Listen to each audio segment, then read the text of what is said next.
Hi there, it's Wade McMaster here, and in today's video I'm going to be looking at the WP Table Builder, which is actually a plugin to create tables on your website or WordPress website. And the idea is that it has a lot of functionality. It makes it easy for you to create responsive tables, so that way it works across desktop and phone. Now this is actually a plugin that the plugin creators approached me about, so I thought it'd be cool to have a go at it. And instead of, while I've had a brief look at it, I haven't actually installed it and played with it yet. So I'm actually going to wing it a little bit, but from what I've seen, it seems pretty straightforward. So I've got my little test website here. You may or may not have seen this before, depending on how well you follow my channel. I'm going to head up to business website at the top here. I'm going to go to the dashboard, and I'm going to find this plugin and install it. So plugins, add new. We're going to search for WP Table Builder. Okay, we've got this one here. This looks like the one. So it's installed. We're going to activate it.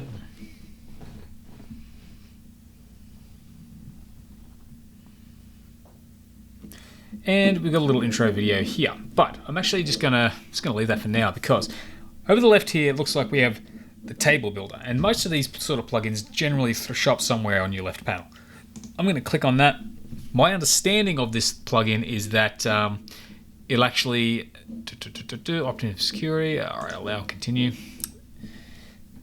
My general understanding of this plugin is that you create a table and then you get a short code to pop onto your page. So I'm going to go to create your first table, and we're just going to create. You see, we've got our builder here.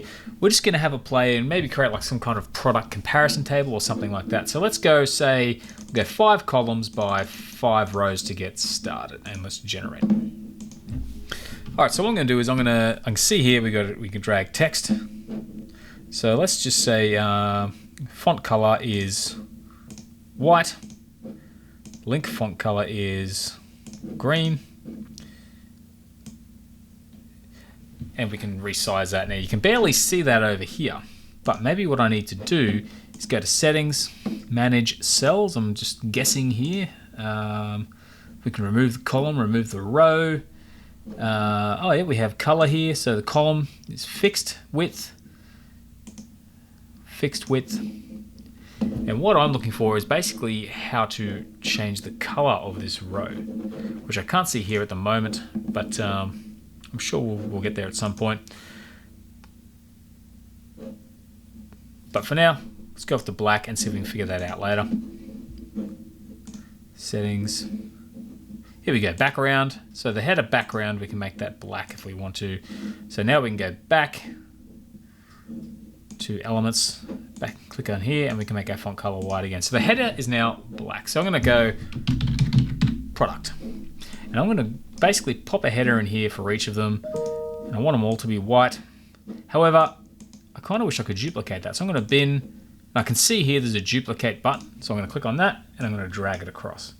So I'm going to duplicate, drag across, duplicate, drag across, duplicate, drag across. Now keep in mind, I've only watched a brief, like a 2-minute video on this, just to see basically how it works, and I'm pretty much just having to play with it. So let's go cost.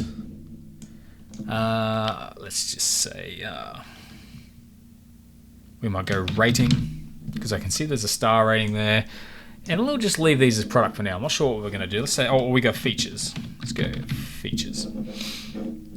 Maybe we'll go image here. So that's pretty cool. Now, even just clicking around here, I've got one here I'm going to delete. We've got a few options here. So maybe as we go, we can even add a button.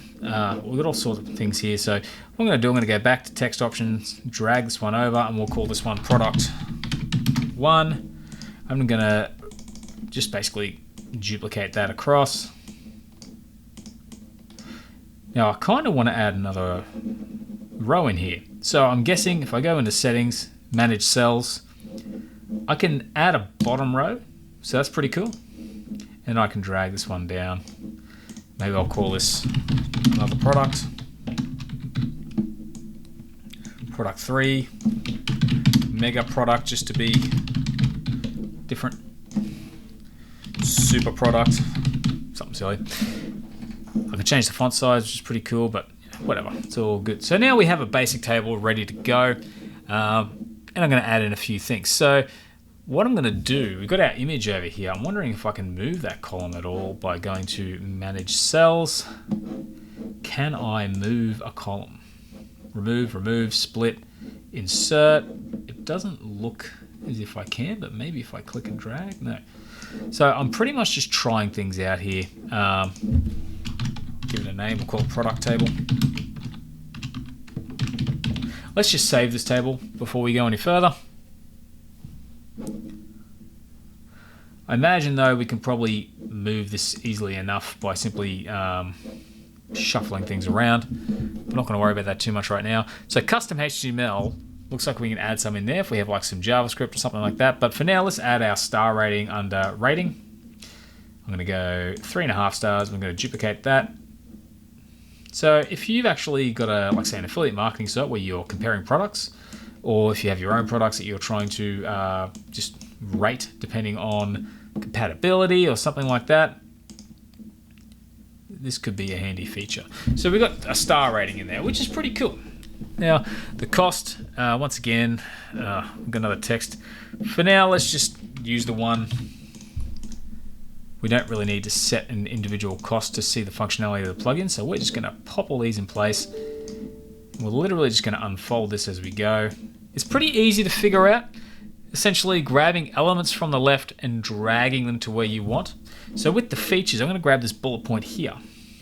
I'm going to say, so list item 1 is, we're going to say black paint. So maybe it's like a car or something. 4 wheels, 2 seats. And now it actually looks like we can duplicate these individually. So this is actually pretty handy. But I'm going to go over here, I'm going to add another list. Maybe I'll say all items from product 1. I'm going to say 4 seats and a rocket. Cool. So we can basically go through and it looks like we can duplicate the individual lists or hover just outside of that to duplicate the whole thing. So let's just do that. I'll grab this whole thing, move it down. Let's go 1, 2, and we'll just simply get our list of products here. List of features here, pop them in there. And then of course we have the image. So I'm going to come back to all the individual options in a minute and grab an image, pop it in there. And let's just pick one. Let's just go with this. Now I know this isn't the most... it doesn't actually, it's not the most structured sort of tutorial. We're just pretty much exploring it. But let's go back in here, replace the image with something else. So dinosaur, replace. Just trying to get everything out on the table. Let's get everything on here so we can explore it. Okay, we've got some images. Now, what if we want to have a button? Because I saw the button here before. We've got the star rating. Custom HTML, I'm not too concerned about trying out. If you want the short code, I guess if you have a short code for something, you can pop that in there as well. But the only thing we haven't got in there now is a button. So let's pop that in here, below element, button text. So let's say buy here. Now where is our link? Insert link here. So let's just say it's an Amazon link. Let's just say amazon.com. So, if you have like an Amazon affiliate product, you want to open it in a new tab, no follow. And let's duplicate that. And then let's have a quick look, and then let's have a play and see what we can make happen with this plugin. So we'll go here, come down, below element, below element, below element. Okay, so we've got a basic table here. We've got an image, by here, we've got product titles. Maybe I want to make that bold, not too sure. But let's save this table. And let's preview. So this is basically what our table is going to look like if we put it on a page. We've got all these bits and pieces here. So we've got product 1, $99, star rating, different star ratings and different features. And of course an image we can go by here to go to amazon.com. So it's pretty cool how easy it is to set up that table. So let's just, I think we tab back. Yeah. let's go through and explore our options. So we'll go to our text here. If I click on this text, we can change the font color and the link font color. So if we do add a link in there, now I'm not sure how you go about adding a link because even though it says link font color, there's not really an option to add a link by the looks of it. So that's a little bit of a strange one there. Because if I make that link red, I go link. Can I add a link in there somehow? I don't really see how I can do that. But maybe if I copy and paste something in there, I'll actually get a link go with it. But that's okay. I can change the font size. We've got some limited text options here. It's nothing crazy, but that's pretty much all we have for that there. This slides in and out. Another text. Now our rating, the star color. What if we made the stars on this one blue? The star sizes can be bigger or smaller. Show the number rating, so 3.5 out of 5. So that's pretty cool. We can align it in different ways. We can even have more stars if we want to have it out of 10 or out of 1. So you actually have the ability to change color, how many stars, how it's aligned. Number rating size, you can change that as well. And even the font color. So what if we want to make it a really light? So you do have a bit of control over the amount of stars. That is pretty handy for the star rating. Now if I go into the features here, it's an ordered list or an unordered list with bullet points. We'll go back to ordered. The list font color, so we can make that a completely different color if we want to, like blue, but let's just clear that. Font size, so yeah, pretty straightforward. Item spacing, it's pretty handy. We can move that up and down, and we can have the alignment change. So you got your usual basic options. If I click on the actual individual item here, I can see we have some options up here. That's probably what I was missing before. So if I click over here, and I want to make this a link, here we go, yeah. So I must have been blind not to notice that before.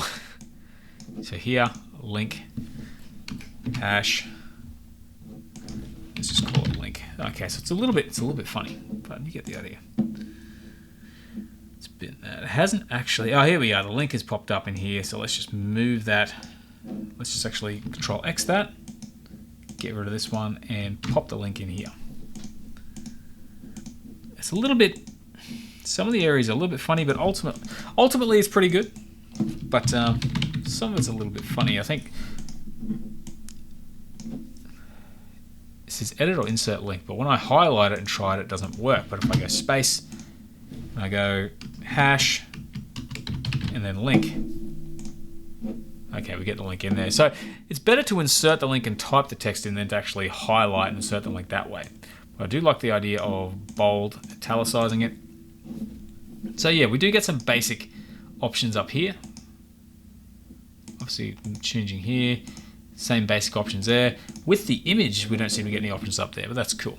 Because now we're looking at the image now. We can change the alignment of that. It's a big image, so it's going to fill the whole space anyway, but I can make it smaller or larger if I decide to, or even add a link. Open a new tab. So yeah, it's pretty cool.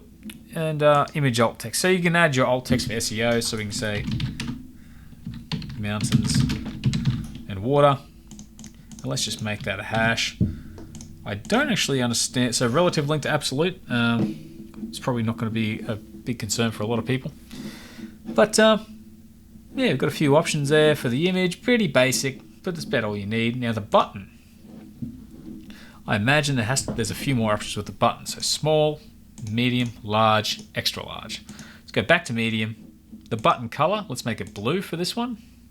The button text size can be larger, smaller. If I click on the button, I can bold and italicize as before. And the button text color can be yellow. And of course the button link goes to Amazon. The alignment can change. And we can even give the button an ID, which hopefully is an ID we can use with CSS. So if I say like button 3, or something like that. So hopefully that's something we can actually apply some CSS to. Now we have a few other options here, such as hover. So I changed the hover. I want it to be drastically different for the sake of demonstration. So purple.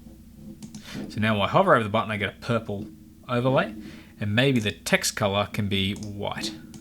So I get a good overlay on the hover here, and I can scale it so it enlarges as I hover as well. So that's pretty cool. Pretty basic, but pretty cool. And we can add an icon.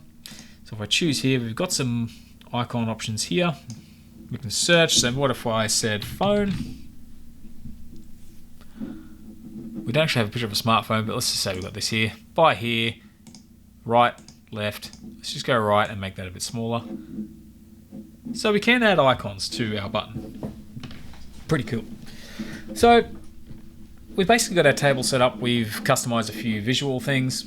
We can go through and it looks like we can change, if I go into settings, we can change the background on certain things. So if I click here, whoops, settings, background, that's the header background, even and odd. So that's pretty cool. The even color, we want that to be not quite blue, but let's lighten it right up.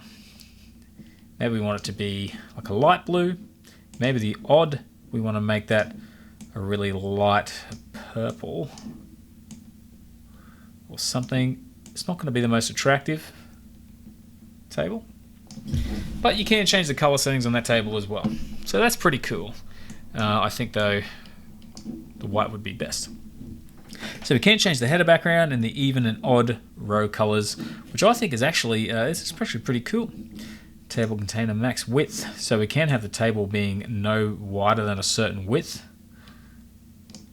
or we can have an auto width. I'm not sure how that works necessarily. Oh, the cell, so all the columns can be a certain width, but I'm going to turn that off because auto is probably going to be better for most people.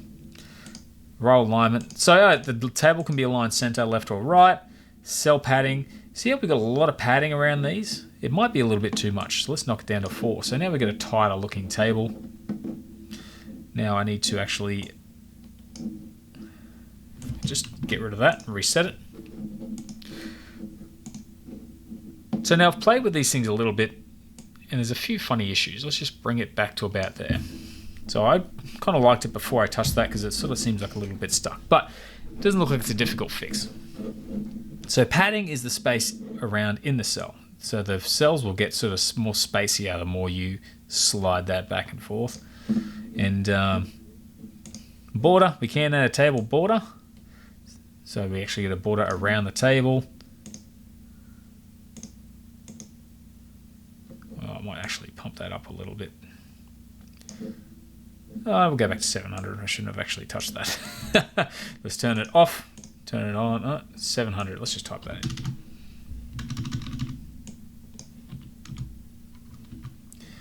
For some reason, it's a little bit funny in some areas, but it's working. All right, cool. Border color, make it yellow if we want to, but that's pretty hideous. Let's just go off black, or maybe a gray. Apply inner border, which I think is a good idea. I was hoping that would be there. However, the inner border, I don't necessarily want it to be the same color, but do I have the option? It doesn't look like I do. But I can lighten it a bit and get something that's sort of somewhere in the middle, so that's pretty cool. Inner border size, and thicken it up, thin it out. So you've got some settings, some basic design settings here. We can manage these cells. So what happens if so we can split a cell. Now let's say on this one here, I want to just combine these two. Can I actually just select? So I hold down Shift and select these two cells. I can merge. We have one cell now. That's actually pretty cool. And if I want to, maybe I want to split this one. So I highlight this one cell. I can't split it. That's all right. What happened? Oh, I see. It's still. Let's just close that off. Let's just go back into settings, back into manage cells. Now I'll click the one cell. So it's a little bit. It can be a little bit funny. It's sort of held onto the cells I was holding. I'm going to split that. You're currently editing table cells. All right, I've hit split. I'm going to add a right column. Oh, that's added a column over here. So look, there's a few little things that a bit of a learning curve here. I'll undo up here. Close that. Once again, settings, manage cells. So we can add a column left or right here or there. We can add a top row or a bottom row, so that's pretty cool, or we can close. So it's pretty easy to add rows and columns and merge cells. I sort of thought it might be easier to split than I thought, but it doesn't seem to be quite as simple as I thought it would be to split a cell, but that's okay. It's not a big deal. One of the things I really wanted to explore is the responsiveness, though. I want this to be a responsive table. So the target width is the container, because if we're on a site, we want it to fit within the container it's in. We'll go mode, auto, and let's just save this table. I'm going to hit preview.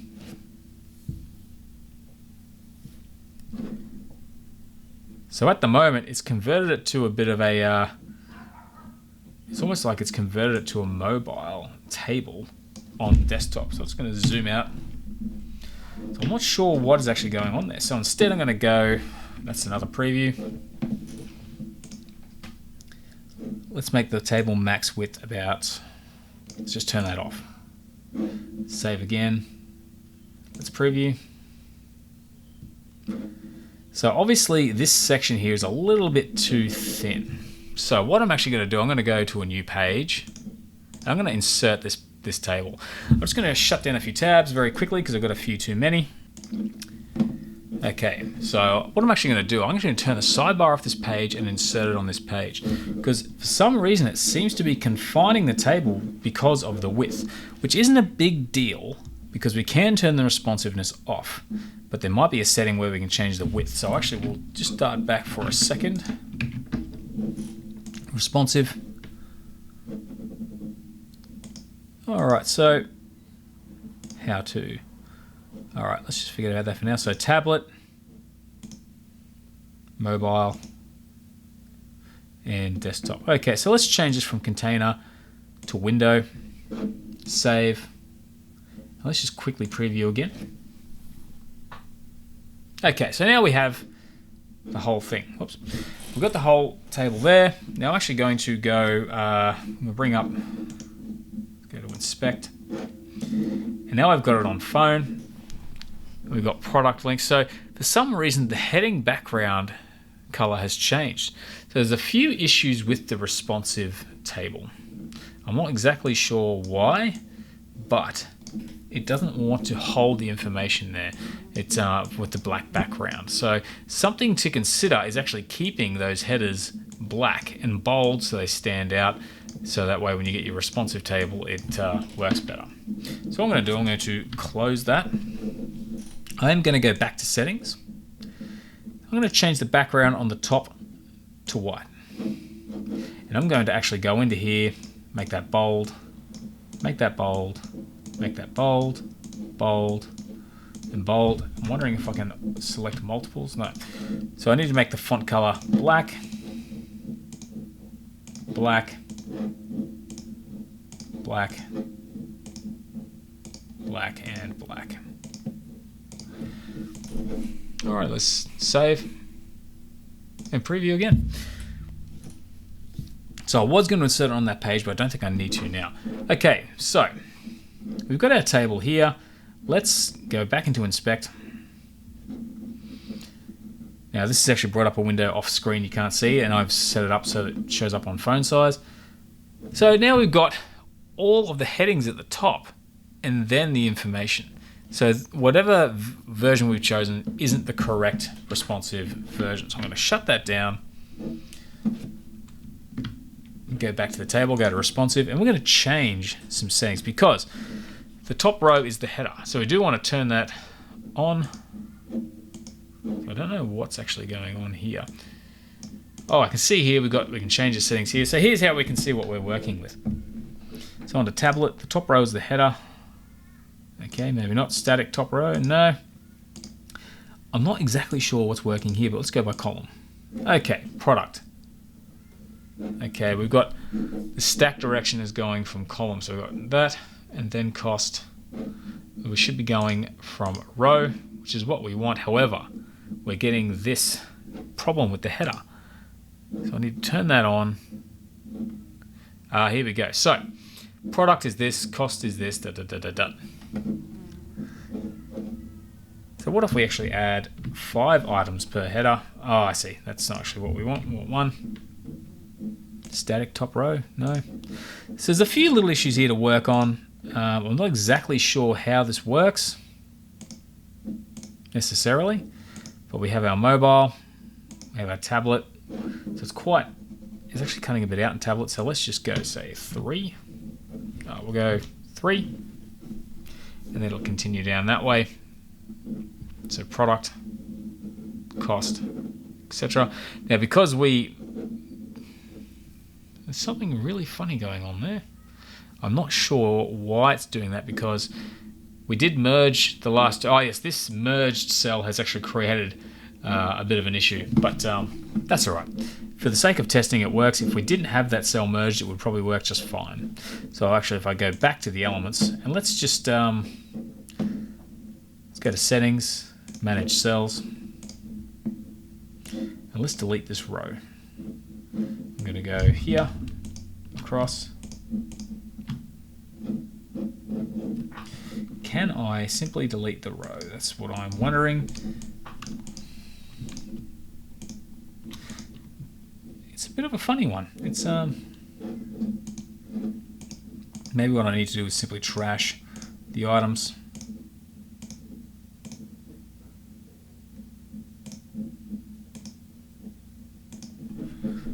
All right, we've got some empty cells down here, but maybe I need to go manage cells, remove. Oh, here we go, remove row. So there we go. We removed the row. Let's close and go back to responsive. So now if I go back to tablet, that's looking a bit more natural. We can change this to 2. So now when we're on the tablet, it looks like we have 2 products and 2 products. So it's a pretty powerful little tool. If I go to mobile, we just have the 1 product. It's a bit of a shame that we can't do a lot with the color background being maintained. I'm a little bit disappointed that we can't maintain the background color that we set, but you know, it's not a big deal. We just need to work around it a bit. So, okay, so I actually wrapped up this video. So there's a little bit of a sudden cut here. So I'm going to go back and actually show you how to embed this onto your page, because I sort of played with the table and didn't finish. So next step is to actually embed this table onto your page. So it's simple. I've saved the table, and when I'm ready, I'm going to click embed, and I get this nice little shortcode here, which I'm going to highlight, and I'm going to copy. Now I'm going to tab over. I've got my products page here. I'm going to go to edit page. And just above this list of products here, I'm going to click the little plus symbol there, or I can just click at the end of the text, hit enter, click the plus symbol. I'm going to type in short for shortcode, and then I'm going to just paste that shortcode in there. So Control V, or you can right click, go paste. I'm going to update this page because this is just a test site. I don't need to worry about previewing too much. And I'm going to hit view page. And now we have our table. So now it's actually live. Let's give it a quick little test on the responsive side. So now we have our products page, scrolling down, and here's our table: product, cost, rating, features. Now we can change this to a tablet, or we can just simply hit the size here. Let's just go iPad Pro. And you can see here, now some of it's actually getting cut off. So I'm not sure how to fix that, but I think it is based on the window size, so it's probably best if you do this maybe on something that doesn't have a sidebar. I'm sure there's a fix for it, but I would say that on your actual settings, if I cut back for a second under responsive and tablet, there doesn't seem to be a hell of a lot we can do about it actually, but under auto, mode is auto, there doesn't seem to be any other mode. We can go by container, I guess, that way, and that will actually resize it by container. But anyway, I would recommend, if you're going to do a table, it's best to have it the full width anyway. Having tiny little tables crammed in the side here can be problematic, but we can change the width of that table anyway, because at the moment it is set to tablet, but it's not actually a tablet resolution width. So if I go back to say iPad instead of iPad Pro, it now is responsive. So it's probably a good idea to make sure, if you're any wider than 768, maybe we can up that to say 800 and test that out, I'm not sure, but it's probably a good idea to just make sure the table can fit within a certain width, just slightly above this width. So it's good to test these things and make sure they work out. So if I just tab back now, I'm done. I close this table. Whoop, I'm going to save. And like I said, if you want to change the width of the table like we were talking about, maybe you can go to the table container max width and change these width settings until they fit. So, you know, 700 might be the maximum width, and then maybe the minimum cell width could be 100 or 100, and yeah, maybe 100. That way it can sort of fit a little bit more, have a little bit more flexibility. So that might be something worth playing around with as well. Not going to do that today. We've sort of explored the main features. We're getting down to some nitty gritty at the moment. But if I close this off, save table, close. Now under Table Builder, you'll see here we've got the product table and our shortcode. So we can always come back and take that shortcode and pop it in. Now before we go off, I didn't realize there was settings here, but it looks pretty straightforward. Allow simply choosing what level of user you need to be to edit the tables. So that's pretty much it. Obviously, there's a you should receive an activation email to the email that your website's linked to. So there is that. I haven't gone through that process yet, but I imagine that's just simply to allow you to use a table builder properly. So if you do use this, definitely check out the WP Table Builder. Check your email for the activation email when you do. Have a play. Personally, I think it's a great piece of software, and I think it's worked out quite well. So I hope you enjoyed the video. If you want more like this, please consider giving it a like. Also, if you want any suggestions of things you want me to try out in the comments section, let me know. Just leave a comment. I can either check it out and try and do a tutorial on something if you have something you want to check out, or I can just do something like this where I basically try it out and we try to just see how we go, winging it with the first try. So anyway, I hope you enjoyed the video. Please consider subscribing if you want more. Otherwise, have a great day, and I'll see you next time.